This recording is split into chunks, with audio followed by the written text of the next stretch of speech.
Something horrifying has just been caught on camera during a crab fishing trip, shocking everyone involved. Crab fishing is fraught with danger, from serious injuries to the risk of being swept overboard.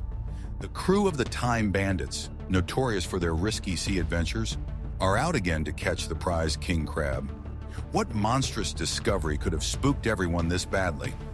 Let's dive into the eerie depths and uncover what lurks below with the Time Bandits. Final voyage of the Time Bandits. Crab fishing, whether for fun or as a job, is full of risks and dangers. People often get hurt, have accidents, or fall overboard. Among these challenges, a well-known crab fishing team called the Time Bandits is showing what it's really like behind the scenes of this risky job. They are famous for catching a type of crab that sells for a lot of money worldwide. This season, they are heading out on their last trip to catch the king crab. As the king crab season begins, the crew wonders what they might find. Are they ready for what could be their biggest catch ever? Join us as we follow their journey, facing huge waves to catch the biggest crabs hiding deep in the ocean. This time, the Time Bandit is traveling 260 miles northeast of Dutch Harbor to finish the king crab season. I'm gonna pull him up with the hook. I'm gonna snag him. We're gonna drag. Never give up. Thank you. Never give up. We have not yet begun to fight. The team's captain, Jonathan Hillstrand, is excited about their chances since this is their fourth trip this season. He happily says, "We've been getting 40 and 50 crabs each time, so I'm happy. But now, even better." The crew shares his excitement, even though they are called short timers, because they only spend a short time on the boat. But their spirits are tested by a huge storm coming from the west, which could ruin their plans. If Jonathan can get through this last challenge, they'll head home victorious. The crew, made up of experienced men around 45 years old, faces the tough job of pulling up crab pots full of crabs. One crew member excitedly points out a crab on top of one of the 3 pots, which they need to secure before putting the pot back in the water. Fishing in Jonathan's favorite spots has been successful all season. He's happy with how the ship is holding up. Stephen, feeling relieved and excited about finishing their final trip, is happy that a good catch means a shorter trip this time. But their plans take a turn for the worse when the Time Bandit gets tangled up with another boat's gear, leaving Mike very worried. They notice their gear tangled in the bike's wheel. There was no time to think about whose gear it was or where the other boat was fishing. They just needed to remove it. They had to be careful not to leave any tape on the wheel because it could get stuck in the cutter's bearings. You know the Mother Nature, right? You gotta respect that. We gotta respect Mother Nature. It's a tough woman. God help us out here. Once the tangled lines were gone, they felt a bit calmer, but they were still nervous. They didn't want to dive in and cut everything. They had 13 pots left to check, and a big storm was coming. Jonathan mentioned that their storage needed to be full, so they had to focus. They weren't hitting their goal of 25 pots on average, but still had 6 more rounds to go. They were curious about the other boat's results, but they couldn't count their earnings yet, because the pots might be empty. After miles of sailing, they decided to call it a day. Luckily, they were heading home with 1 or 2 pots untouched. On the way back, they raced against the storm through False Pass, hoping to get home safely. They still had to face the storm and navigate the narrow fjord below. One wrong move could be disastrous, as the storm could bring waves up to 30 feet high and crush a boat like a can, but they had to go through it to get home. False Pass is a small town on Unimak Island in the eastern Aleutian chain in southwest Alaska, USA. In 2020, the population was 397, including seasonal workers. Only about 35 people live there year-round, mostly working at the fish processing plant. Early American ship captains called the Isanatsky Strait False Pass because they thought their deep draft ships couldn't go through the strait's northern end. As the crew hunts for their big break, the sea prepares its own challenges, navigating the tides of fortune. The current community started in 1919 with the building of a salmon cannery on the Unimak side of the strait. False Pass became an official community in 1921 when a post office was established. Commercial fishing for halibut, salmon, and cod, as well as crabbing, is a big part of both the economy and the way people live.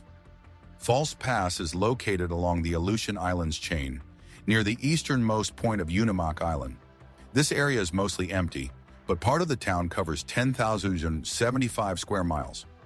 It sits on the far western edge of the mainland on the Alaska Peninsula across the Isanatsky Strait, which is about 0.37 miles wide at its closest point.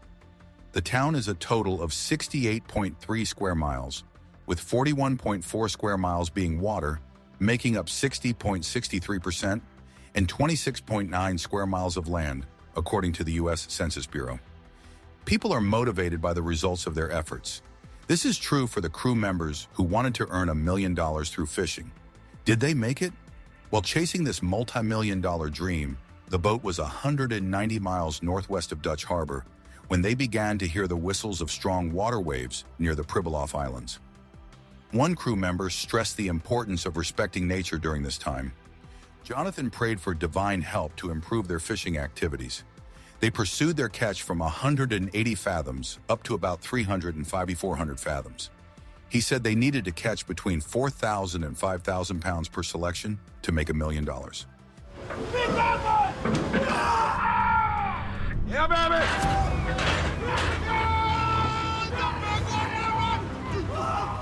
Captain Jonathan Hillstrand navigated through a 200-mile-wide low-pressure system and managed to haul a 50,000-pound golden king crab, the heaviest in his career, in 25-foot seas.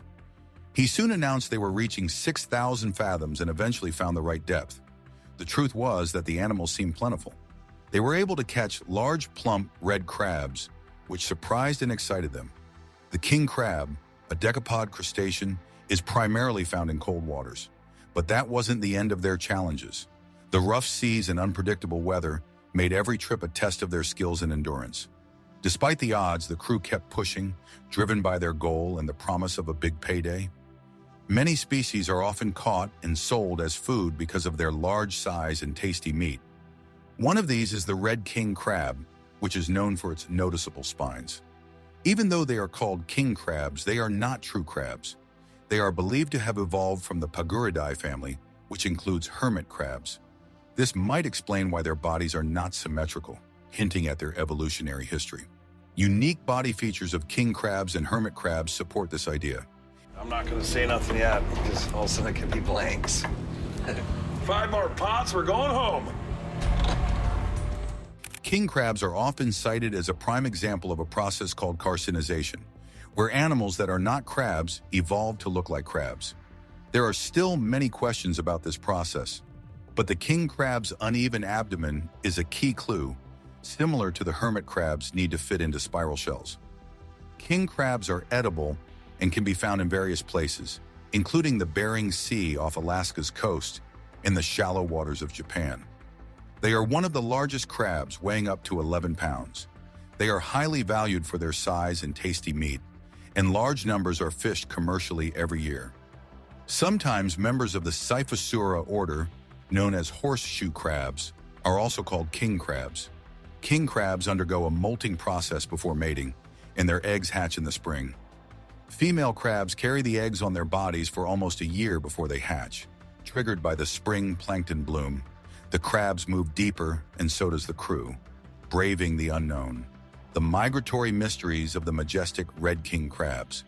Crab larvae go through 4 molts, called zoea stages, followed by the glockatho stage when they sink to the bottom of the sea.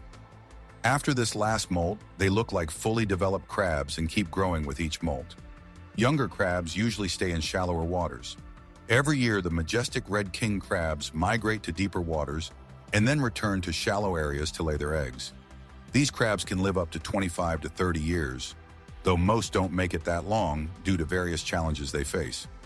The Alaska Department of Fish and Game says that overall, red king crabs are doing okay, but many of their populations in Alaska are shrinking, causing fishing in several areas to be limited or even stopped completely. There are some local populations with strict fishing quotas, but Alaska's reserves are still considered large enough to support fishing. Crab populations naturally go up and down, influenced by environmental factors. To manage these swings, human harvesting must be carefully controlled. Understanding and adapting to these changes is key to managing fisheries and preventing overfishing. This is crucial since red king crab fishing is Alaska's largest seafood industry. In 2011, 17 million pounds of red king crab were caught, valued at over $110 million. Genetic studies show that red king crabs and hermit crabs are closely related. The only way I'm gonna get home, and this is the only thing standing between me and living retired life, hanging out with grandbabies, going sport fishing. So, see what we're gonna get out of this? Both have claws of different sizes, the smaller claw for tearing food and the larger claw for crushing. Other, less common king crabs in Alaska include the blue, golden, and scarlet varieties. As a defense against predators, red king crabs often gather in groups called pods, stacking on top of each other. These pods can reach several feet high and include thousands of crabs. During one fishing trip, Jonathan, an experienced captain, emphasized the importance of maintaining a consistent depth for deploying fishing gear. He explained that if the gear isn't positioned correctly, it won't work. After a successful catch, the crew decided to move on and avoid the tide, as following it would lead them into too deep waters. Jonathan chose to leave behind equipment worth $80,000 because they had drifted too deep. This led to a strategic move to a ridge nearly half a mile away, where they faced turbulent conditions at depths of 15-20 feet. The crew hoped this risky move would be worth it. Captain Jonathan, trusting his lucky horseshoe, was optimistic as he neared his 400th boat trip. Taking a big risk, Captain Jonathan headed for a 400-fathom ridge, thinking it could yield golden king crabs potentially worth $1 million. Despite the strong 40-knot winds, his optimism grew as he spotted large crabs, confirming his confidence in a good catch. Good feeling about it, because everything we've been seeing is showing us go 400. You got high hopes. Well, we'll see what happens. The crew, seeing the big, strong crabs, got excited about their haul. However, the conditions were tough, making it a stressful day. Throughout, the captain kept a close eye on his crew's safety, determined to avoid any injuries. Today was a hard day on the open sea. The crew kept fishing, even though they knew it wasn't the best day for it. As they moved to the next spot, the crew found some rest at the front of the boat while Captain Jonathan steered. He was focused on keeping everyone safe, trying to prevent any accidents on this unpredictable day. Despite the tough conditions, Captain Jonathan was happy with the crab pots they were pulling up. His excitement was clear. The day's catch, though not huge, was better than he had hoped. He compared his job to playing chess, saying it took a lot of strategic thinking and skill to fish in these unpredictable waters. With each catch, the crew inches closer to success or disappointment. Quest for crabs in the deep sea. Fishing isn't always rewarding. Some days the sea gives very little, but today luck was on their side as they got ready for a big part of their fishing trip. The crew's excitement grew as they prepared. Andy, trying to lift spirits, reminded a fellow crew member of his great skills, telling him not to worry about the challenges. He said, "You're good at this. Just relax and focus." Captain Jonathan soon announced they were ready to head into the deep sea. When they checked the first trap, they found a lot of crabs, though overall, the numbers were less than they hoped. With only $140,000 worth of crabs left, Captain Jonathan felt the pressure of time. He hoped for more crabs at this new spot, but instead the traps were filled with debris. Frustrated, he said they needed at least 30 crabs per pot and didn't have time to check more. Back in the wheelhouse, Andy tried to calm the captain, while Freddie was clearly upset. On the deck, Freddie did a dance, hoping to bring good luck. Suddenly, it seemed to work. They saw signs of large crabs, much more than their earlier catches this season. After a long day, the crew went to bed with their tanks full of crabs. They calculated their earnings. With 103 crabs at $9 per pound, they would make about $6,500. The high cost of catching and processing crabs is why crab meat is so expensive. Specialized gear like crab pots and traps requires skilled workers, and the process is labor-intensive. I can't see nobody on deck. I hear a lot of yelling, and that's not good. Cleaning and processing the crabs adds to the costs. The scarcity of crabs also drives up the price. Unlike other seafood like salmon and shrimp, crabs aren't farmed, making them a rare catch. This rarity adds to the challenges, but also to the potential rewards of crab fishing, making each successful haul valuable to the fishermen and the markets waiting ashore. Crab meat is heavily influenced by nature. The number of crabs in the ocean changes with the weather and other environmental factors like water temperature.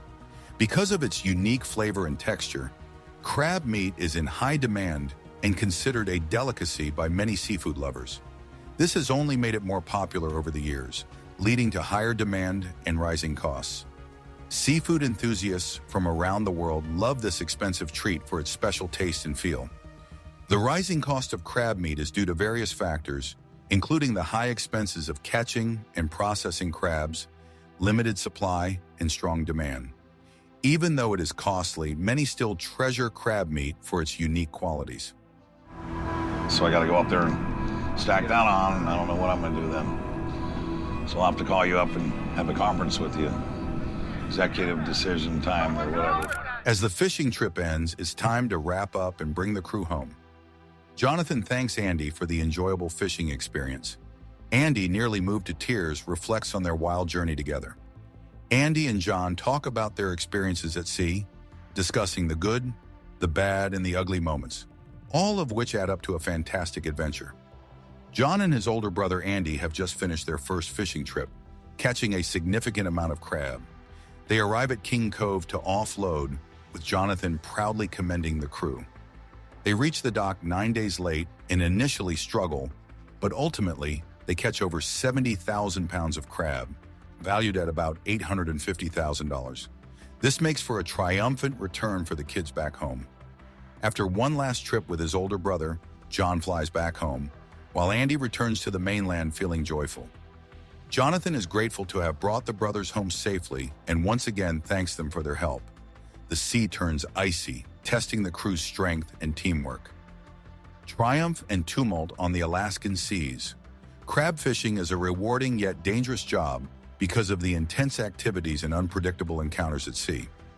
Many fishermen, however, are skilled enough to make a lot of money from their catches. In this particular episode, Jared starts by emphasizing teamwork, noting that one man can't do it all alone. After a crew member reports a fight, Jonathan steps in to resolve it. Back in the ship's control room, they are nearing icy waters, so they try to gather as many crabs as possible. They manage to collect a large quantity, causing joy and excitement among the crew. They count 300 crabs on the first haul, and Jonathan, thrilled by the success, decides to venture back into the waters, hoping for another large group. Their luck holds, and they catch 332 crabs in the second round, continuing their fortunate streak in this episode. Uncertain about their third try, the captain announced they needed to lower the cage back into the water. They pulled back to watch what would happen next. Later, they decided to head 14 miles northeast. But first, Jonathan got a call to check on the sea ice conditions. Sea ice forms when seawater freezes and floats on the ocean because it is less dense than water. About 12% of the world's oceans and 7% of the Earth's surface are covered with sea ice. Most of this ice is in the Arctic and Antarctic regions. These ice layers are vital for the Arctic ecology, including the ecosystems within the ocean. Holy moly, we're gonna plug the tank. We've nailed it, we hit him again. I don't think you can walk on these. Namaste. Sea ice is always changing due to winds, currents, and temperature changes. Icebergs, which are chunks of glaciers or ice shelves, can also be found in sea ice areas. As the Arctic ice melts, it breaks into pieces of different sizes, driven by winds and currents. Sometimes moving ice can trap these pieces. The captain got bad info from his brother. The sea ice would arrive in a day, not 3. They were told not to rush, but it was already late. The crew decided to keep fishing, but their equipment got stuck. While Freddie tried to fix the coils, Jonathan warned them about the waves. Unfortunately, a wave hit the boat, angering the captain, who then called his brother to explain how to handle the problem. Luckily, they managed to release their fishing cage. Jonathan quickly noticed their catch, counting 300 crabs. Their second batch was also big, totaling 372. The episode ended with the captain praying and waiting, hoping the sea ice would be useful. Should crab fishing be restricted or even banned considering the dangers and environmental impacts? Let us know what you think. Don't forget to like and subscribe for more.